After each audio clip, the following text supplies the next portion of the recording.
3절 말씀을 함께 읽겠습니다.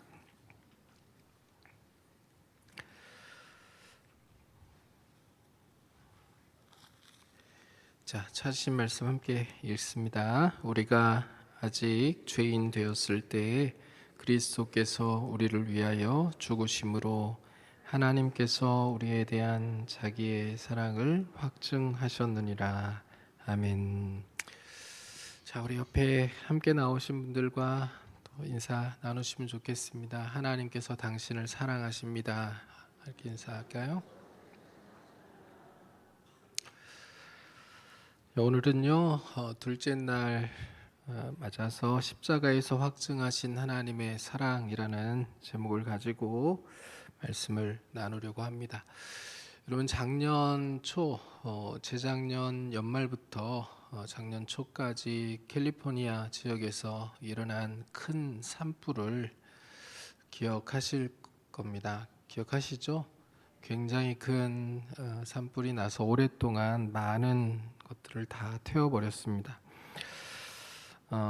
그 산불 가운데요, 한 사건이 일어났는데요. 한 아버지가 불이 타는 집 안으로 뛰어 들어간 거예요. 모두가 다 말렸겠죠. 소방대원들도 또 주변에 있는 모든 사람들도 다 말림에도 불구하고 그 만류를 뿌리치고 이 아버지가 절규하면서 집 안으로 뛰어 들어갔어요. 그리고 조금 있다가 한 아이를 품에 안고 온몸에 화상을 입은 채 아버지가 밖으로 나왔습니다. 사실 이 아버지는 이 화상으로 인해서 생명을 잃을 그런 지경에 이르렀고요. 굉장히 위험한 그런 상황에 놓이게 되었고 아이는 살았어요. 기자들이 나중에 이 아버지가 깨어나고 난 후에요, 물었습니다. 왜 그렇게 위험한 결정을 했습니까? 왜 그렇게 위험한 일을 했습니까? 이렇게 물었는데요. 아버지가 뭐라고 대답했을까요? 여기 아버지들이 많이 계시잖아요. 여러분들이 이런 상황이라면 어떻게 하셨겠습니까? 뛰어 들어가셨겠습니까? 아니면 내 생명을 위해서 바깥에서 내 아이가 저 안에 있는데 그 아이가 지금 어떤 상황에 처하게 될지 뻔히 보이는데 가만히 내 생명을 위해서 보고 계셨겠습니까? 아마 여기 계신 아버지들이 다 같은 마음으로 대답하실 그 대답을 이 아버지가 했어요. 왜 그렇게 위험한 결정을 했냐고 물어보니까 내 아들이 거기 있었기 때문이라고. 아들이 거기서 죽어가는데 내가 어떻게 안 들어갈 수가 있느냐고 이렇게 대답합니다. 너무나 당연한 대답이죠. 저는 이 기사를 읽으면서요, 십자가를 다시 한번 생각해 보게 되었습니다.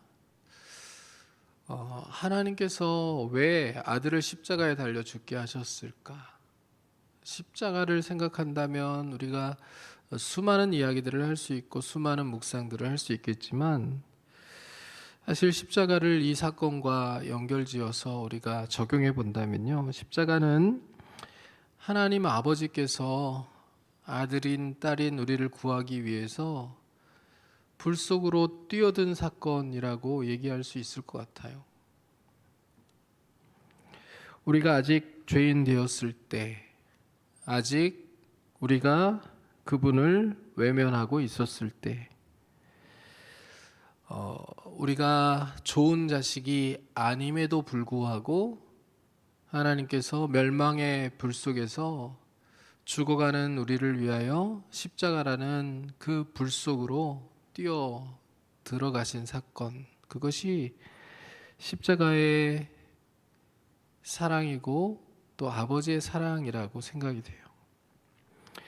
오늘 로마서 5장 6절부터 8절, 이제 우리가 8절 말씀만 읽었는데요. 6절부터 보면요, 이런 표현들이 계속 반복되어 나오거든요. 우리가 아직 연약할 때 경건하지 않은 자를 위하여, 또 오늘 8절에도 우리가 아직 죄인 되었을 때 이런 표현들이 나오잖아요.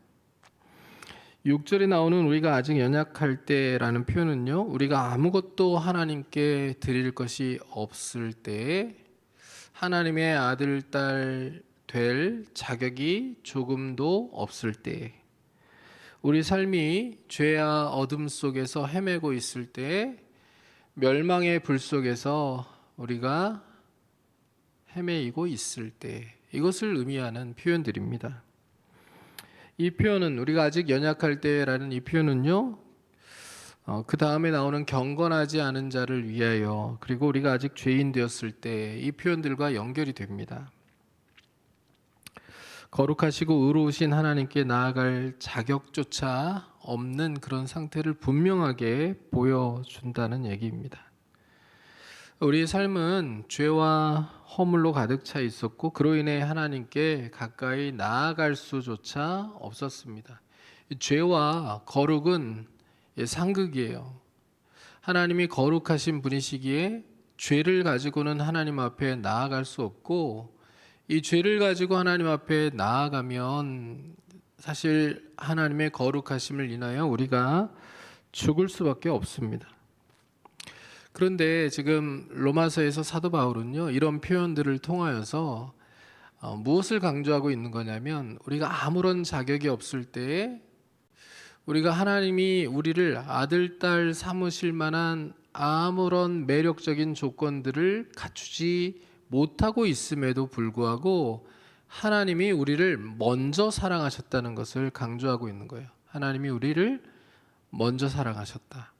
자, 내가 하나님을 먼저 사랑한 게 아니고요, 하나님이 우리를 먼저 사랑하셨다. 이걸 강조하고 있는 거예요. 자격이 없을 때, 심지어 너무 못났음에도 불구하고, 하나님 앞에 뭔가 내세울 것이 없음에도 불구하고, 아무런 매력적인 조건을 갖추고 있지 못함에도 불구하고 하나님이 우리를 먼저 사랑하셨다. 이것을 강조하고 있는 거예요. 여러분 한번 스스로에게 얘기해 보시겠습니까? 자기 가슴에 한번 손을 얹고 이렇게 한번 얘기해 보세요. 하나님께서 나를 먼저 사랑하셨다. 다시요. 하나님께서 나를 먼저 사랑하셨다. 예, 먼저 사랑하셨다. 이게 중요해요. 그러니까 우리가 자격이 없어요. 그런데 하나님이 먼저 사랑하셨어요. 근데 먼저 사랑할 수 있죠. 먼저 사랑하실 수 있어요. 그런데 먼저 사랑하는데 그치지 아니하시고요, 자격 없는 우리를 위하여 자기 하나밖에 없는 아들을 십자가에 죽게 하실 만큼 사랑하셨어요. 자기의 생명을 자격 없는 우리를 위하여 내어 주실 만큼 우리를 사랑하셨다. 이게 중요한 거예요. 자, 두 가지예요. 먼저 사랑하셨죠. 그런데 얼마만큼 사랑하셨어요? 자기의 생명을 주실 만큼 사랑하셨어요. 두 가지를 같이 한번 해볼까요? 하나님 나를 먼저 사랑하셨다. 자신의 생명을 주실 만큼 사랑하셨다. 여러분, 우리가 사랑할 만한 자격을 가진 사람들에게 매력을 느끼고 사랑하는 것은 쉽습니다. 어렵지 않아요. 누가 봐도 사랑스럽고, 누가 봐도 사랑할 만하고, 누가 봐도 매력적이고, 이런 사람들을 사랑하는 것은 어려운 일이 아니에요. 근데 누가 봐도 혐오스럽고, 누가 봐도 가까이 하기 싫고, 누가 봐도 마음이 불편하고, 누가 봐도 냄새가 나고, 누가 봐도 흉악하고, 누가 봐도 음흉하고, 누가 봐도 죄덩어리이고, 누가 봐도 그 속이 거짓으로 가득 차 있고, 누가 봐도 별로인 사람.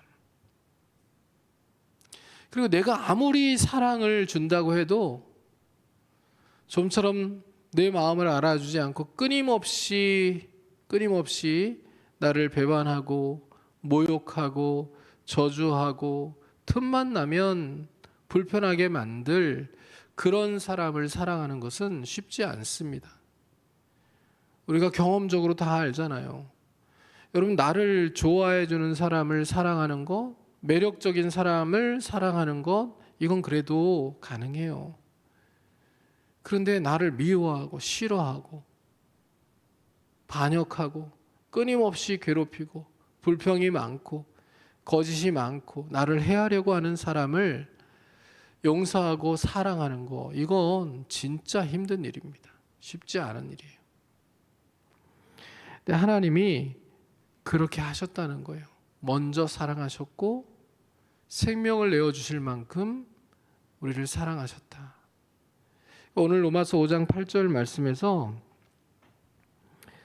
사도 바울이 하나님의 그 놀라운 사랑을 확증하여 우리에게 선언하며 말씀하죠. 로마서 5장 8절 말씀을 같이 한번 다시 읽어보겠습니다. 우리가 아직 죄인 되었을 때에 그리스도께서 우리를 위하여 죽으심으로 하나님께서 우리에 대한 자기의 사랑을 확증하셨느니라. 아멘. 자, 주님이 하나님께서 우리를 먼저 사랑하셨고 그리고 자기의 생명을 내어주실 만큼 사랑하셨어요. 그 십자가의 사랑이 하나님의 사랑을 이게 어느 정도인지를 더 이상 의심하지 않아도 될 만큼 분명한 확증이라는 것을 사도 바울이 이야기를 하는 거예요. 여기 확증하셨다라고 하는 이 단어는요, 증명하고 드러내셨다라는 뜻입니다. 증명하고 드러내셨다. 그러니까 하나님께서 십자가를 통하여 하나님이 가지신 사랑이 말뿐이 아닌 사랑임을 증명하고 드러내신 거예요. 하나님의 사랑이 자신의 생명을 내어 주실 만큼 크고 놀랍고 헤아릴 수 없는 사랑이라는 것을 증명하고 드러내신 거라는 얘기예요. 자, 제가 여러분들에게 한번 질문하겠습니다.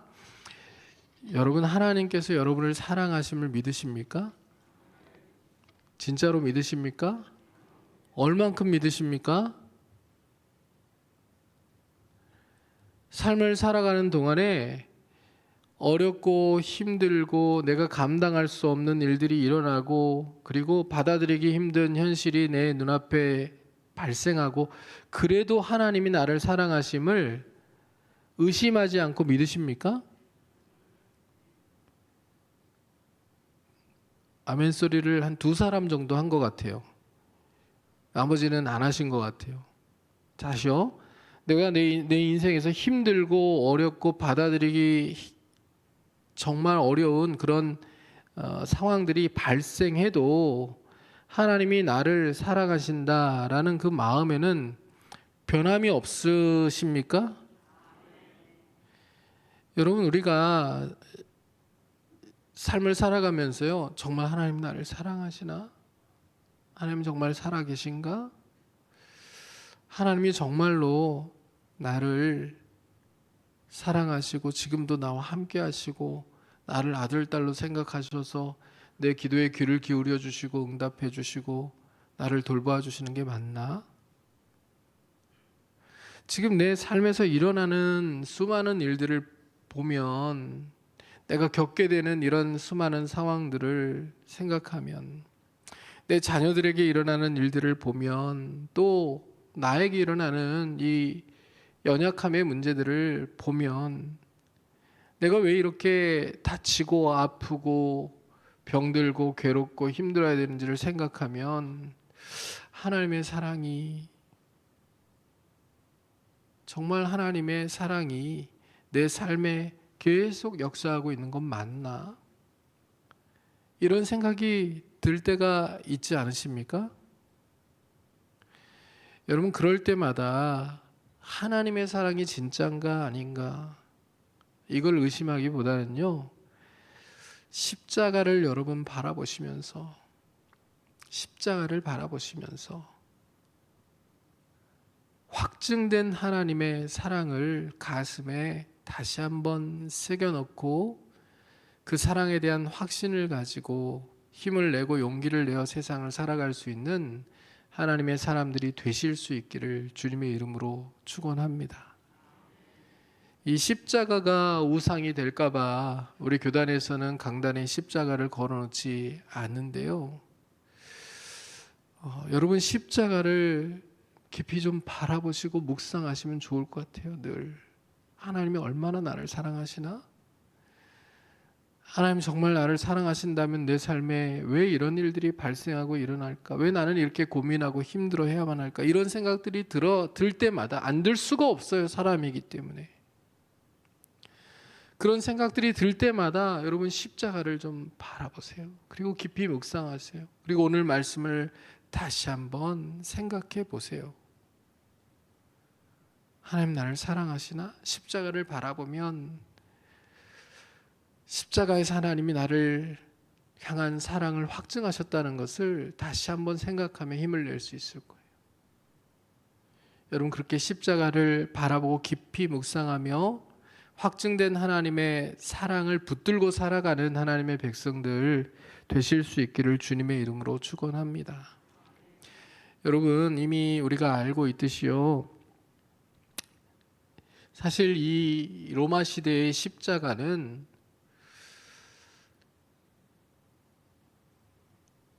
인간이 고안해낼 수 있는 가장 잔혹하고 사람의 인권을 박살내는 그런 무시무시한 형벌이었습니다. 가장 수치스럽고 잔혹한 형벌이었다는 얘기예요.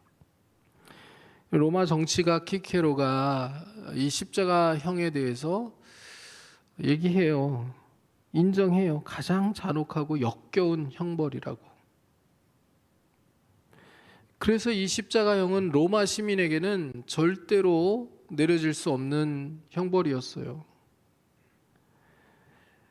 그냥 이렇게 이해하시면 돼요. 십자가형이라는 것은 살 가치가 없는, 사회적으로 더 이상 살려줄 가치가 없는 그런 인간 이하의 존재에게나 내려지는 형벌로 당시 사회에서 인식되고 있었다. 이렇게 여러분 이해하시면 돼요. 살려두어서는 안 되는 인간 이하의 존재, 사회적으로 반드시 가장 잔혹스럽고 이 역겨운 형벌에 처해서 일벌백계를 해야 되는, 주변의 모든 사람들에게 어떻게 살아야 되는지, 어떻게 살면 안 되는지를 명확히 보여줘야 되는 그런 형벌이 바로 이 십자가 형벌이었다는 거예요. 하나님께서 우리를 사랑하셔서 우리의 생명을 구해내기 위하여 아들을 그 십자가에 달아놓으신 거예요. 유대인에게는요, 이 십자가가 하나님의 저주였다는 걸 우리가 너무나도 잘 알죠. 나무에 달린 자마다 하나님께 저주를 받았다. 신명기의 말씀처럼 나무에 달렸다, 십자가에 달렸다는 것은 하나님께 저주를 받았다는 거예요. 근데 예수 그리스도가 하나님께 아버지께 저주를 받을 만한 무엇을 했습니까? 이 땅에 성육신 하시는 그때부터, 그렇죠? 예수 그리스도는 이 땅에 인간의 피조물이신 그분이 인간의 몸을 입고 이 땅에 내려오시는 그 일부터, 성육신부터 하나님의 뜻에 순종하지 않으신 게 하나도 없어요. 철저히 하나님의 뜻을 따라 살아가셨습니다. 물론 성령으로 잉태되어 이 땅에 오셨지만요, 그러나 완전한 인간으로서 인간의 몸을 입고 창조주가 피조물의 몸을 입고 이 땅에 오는 그 가장 낮아지심의 순간들을 맞으셨고, 그리고 사시는 동안에도 신적인 능력을 자신을 위해서 사용하신 적이 한 번도 없으세요. 사람들을 위하여서는 기적을 베푸시고 능력을 베푸셨어도요, 자기 자신이 이 배가 고프다고 스스로를 위하여 돌을 떡으로 만들어 드신 적도 없고요. 비를 맞지 않기 위하여 자기 위에만 우산을 펼쳐 놓으신 적도 없어요. 주님은 이 세상에 오셔서 부활하여 승천하실 때까지 철저히 하나님의 뜻을 따라 살아가셨어요. 하나님께 저주를 받을 만한 죄를 지으신 적이 한 번도 없다고요. 오고 오는 모든 세대에 하나님의 저주를 받지 않아도 되는 사람이 있다고 하면 예수님 한 분이실 거예요. 그런데 하나님께서는요, 우리를 구해내기 위하여서 모든 인류가 다 받아야 되는 그 엄청난 저주를 아들인 예수 그리스도에게 쏟아 부으셨어요. 예수님께서 겟세마네 동산에서 기도하시잖아요. 아버지, 할 수만 있거든 이 잔을 내게서 옮겨 주시옵소서. 지나가게 해달라고. 여러분, 이 잔이 무슨 잔입니까? 하나님의 진노의 잔이에요. 무시무시한 하나님의 진노가 담겨 있는 그 진노의 잔이고 저주의 잔입니다. 누구도 감당할 수가 없는, 사실 예수님조차도 그 하나님의 무서운 진노와 저주의 잔을 받는 것을 두려워하시고 너무나도 힘들어 하실 정도로 감당하기 어려운 그 잔, 그 모든 진노와 저주의 잔을 하나님께서 십자가에서 자기 아들에게 쏟아 부으셨다고요. 왜 그렇죠? 하나님이 우리를 먼저 사랑하셨기 때문이고, 자기 아들의 생명을 통하여 우리를 구원해 내시기 위해서 그 놀라운 사랑을 가지고 계셨기 때문에 그렇게 하신 거예요. 예수님도 마찬가지시죠. 예수님은 십자가에서 하나님의 모든 저주를 받아내셨어요. 어제 우리가 살펴본 것처럼 십자가를 참으셨어요. 견뎌내셨어요. 사람들이 조롱하잖아요. 당장 십자가에서 내려와 보라. 그러면 네가 메시아인 줄 우리가 알겠다. 네가 하나님의 아들이라고 십자가에서 당장 내려와 보라. 여러분, 예수님이 십자가에서 내려오실 수 있으셨을까요? 없으셨을까요? 자, 예수님이 십자가에서 내려오실 수 있으셨어요? 없으셨어요? 원하셨다면 십자가에서 내려오실 수 있었겠죠. 그렇죠? 십자가 아래에서 자신을 조롱하는 사람들을, 천사들을 통하여서 그야말로 처단하실 수 있는 거 아니었어요? 그렇죠? 얼마든지. 예수님이 십자가를 견디셨어요. 그 부끄러움을 참아내셨어요. 하나님 아버지의 뜻이 무엇인지 아셨기 때문에, 예수님의 뜻도 동일했기 때문에 그 앞에 있는 기쁨을 위하여, 그 앞에 있는 기쁨에는 우리가 구원받는, 우리가 생명을 얻는 일들이 포함되어 있다고요. 하나님의 뜻을 이루는 것, 그래서 하나님이 기뻐하시는 것, 그리고 우리가 생명을 얻고 하나님의 자녀로 태어나는 것, 이게 그 앞에 있는 기쁨에 포함되어 있는 내용이라고요. 그 기쁨을 위하여서 우리 주님이 십자가를 견디신 거예요. 참아내신 거예요. 모든 저주를 다 받아내시면서 하나님의 모든 진노를 몸소 다 체험하시고 받아내시면서 십자가에 달려 계셨던 겁니다. 그러면 여러분, 예수님을 십자가에 그렇게 달려 있게 만들었던 것은 무엇이겠어요, 여러분? 예수님의 손과 발에 박은, 로마 군병들이 박아놓은 못이 예수님을 십자가에 달려있게 만들었던 것이겠습니까? 아니에요. 예수님 얼마든지 내려오실 수 있으셨어요. 예수님을 십자가에 달려있게 만든 건요, 하나님의 사랑이에요. 그리고 예수님의 우리를 향한 사랑이에요. 그 사랑이 예수님을 십자가에서 견디게 만들었던 거고요, 십자가에 달려있게 만들었던 거예요. 여러분, 우리가 이 십자가를 보면서도 주님께서 십자가에서 모든 저주와 진노들을 받아내셨음을 지금 보면서도 하나님께서 자기 아들을 십자가에 달아놓고 모든 진노와 저주를 쏟아 부으셨음을 말씀을 통해서 보면서도 여러분, 우리가 하나님의 사랑을 의심할 수 있겠습니까? 하나님이 진짜 나를 사랑하시나? 하나님이 살아계신 거 맞나? 우리 삶의 순간순간에 일어나는 여러 가지 일들을 겪으면서 여러분, 우리가 사람이기 때문에 의심할 수 있고요, 그리고 마음의 온전한 확신을 갖지 못하고 살아갈 수 있죠. 그런데 그때마다 여러분, 십자가를 다시 보시면서 하나님의 사랑에 대한 의심들을 지워 가실 수 있기를 주님의 이름으로 축원합니다.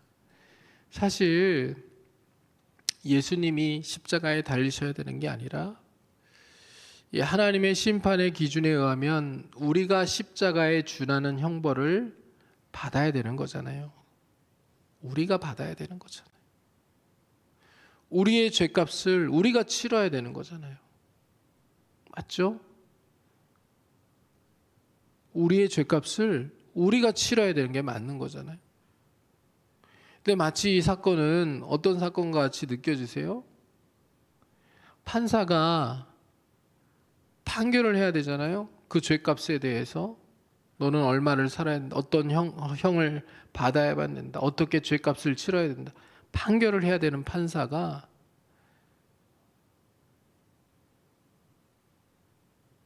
죄값을 치러야 되는 그 죄인을 위하여서 대신 형을 사는 것, 대신 사형을 당하는 것, 그래서 이 죄인의 죄를 씻어주는 것, 이해할 수 없는 일이잖아요. 말이 안 되는 일이잖아요. 그렇죠? 근데 그 일을 지금 하나님께서 행하신 것이다. 진짜 말이 안 되는 일을 하나님이 행하신 것이다.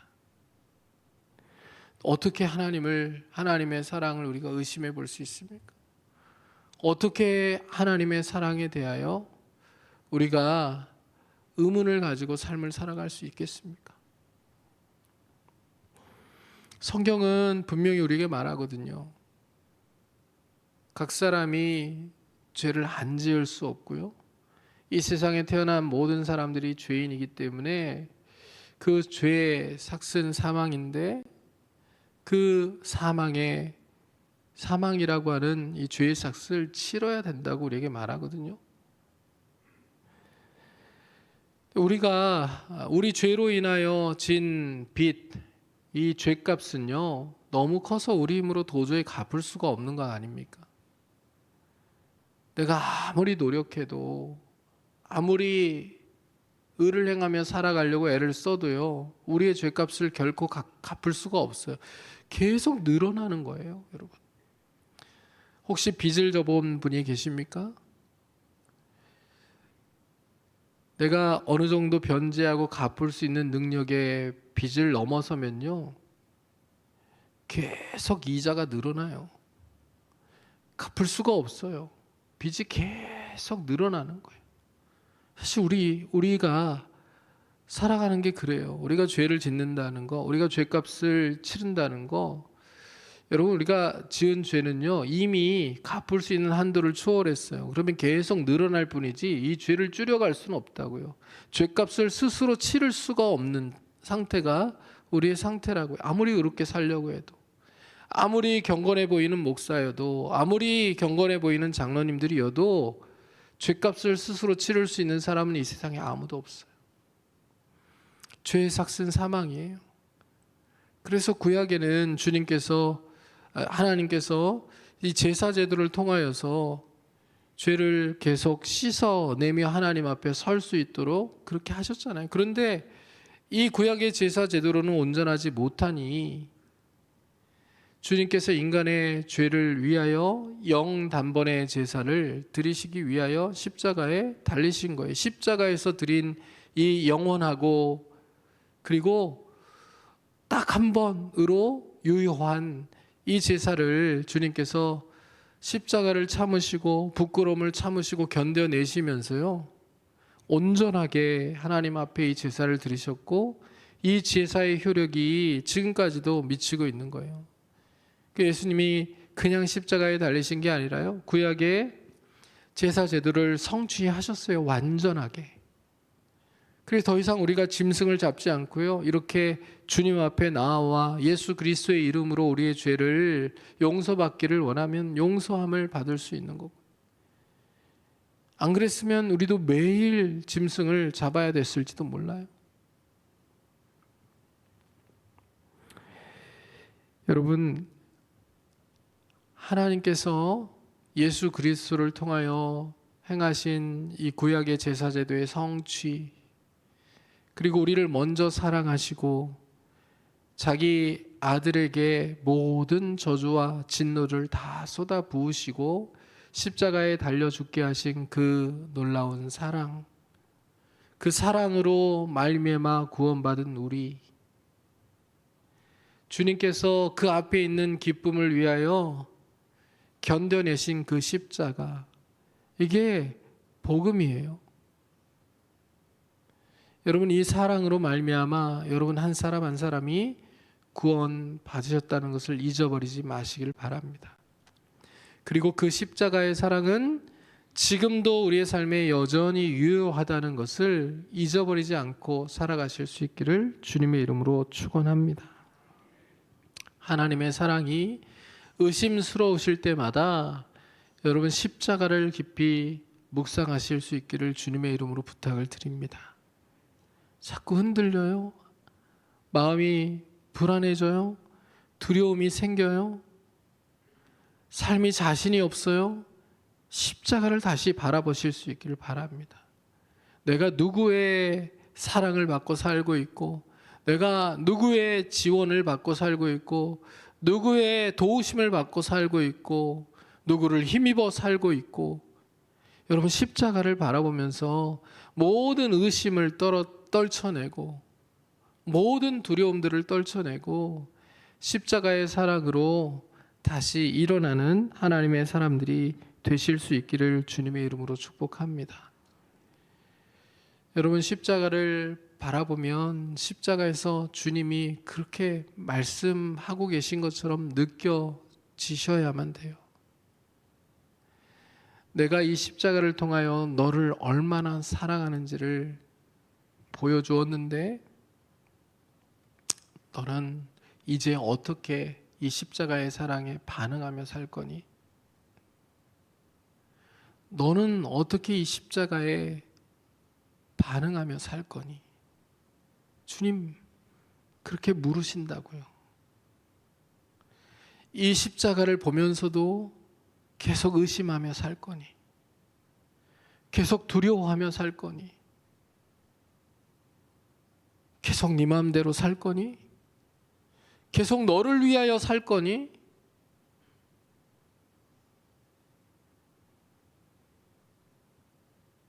계속 네 경험과 네 지식과 네 생각과 네가 가진 모든 것을 의지하며 살 거니?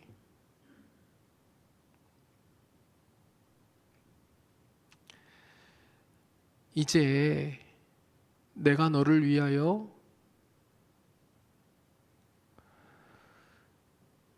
보여준 그 사랑을 힘입어 살아가지 않겠니?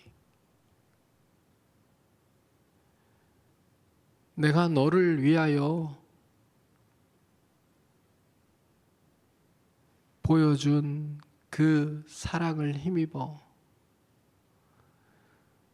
너를 위해가 아니라 이제 나를 위해 살아주지 않겠니?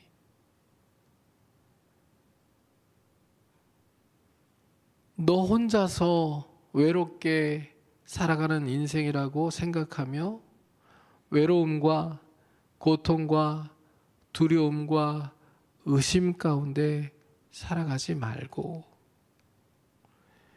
이제 내가 너를 얼마나 사랑하는지 그것을 아는 사람답게 두려움을 떨치고 의심을 떨치고 불안함을 떨치고 온전한 믿음 가운데 그렇게 나와 동행하며 살아가지 않겠니? 저는 십자가에서 주님께서 지금도 계속 우리를 향하여 말씀하고 계신다고 믿어요. 여러분 오늘 기도하시면서요, 십자가를 깊이 묵상하시면서 십자가에 달리신 주님께서 여러분을 향하여 하시는 말씀들을 귀 기울여서 조용히 한번 들어보는 시간들을 가지실 수 있길 바랍니다.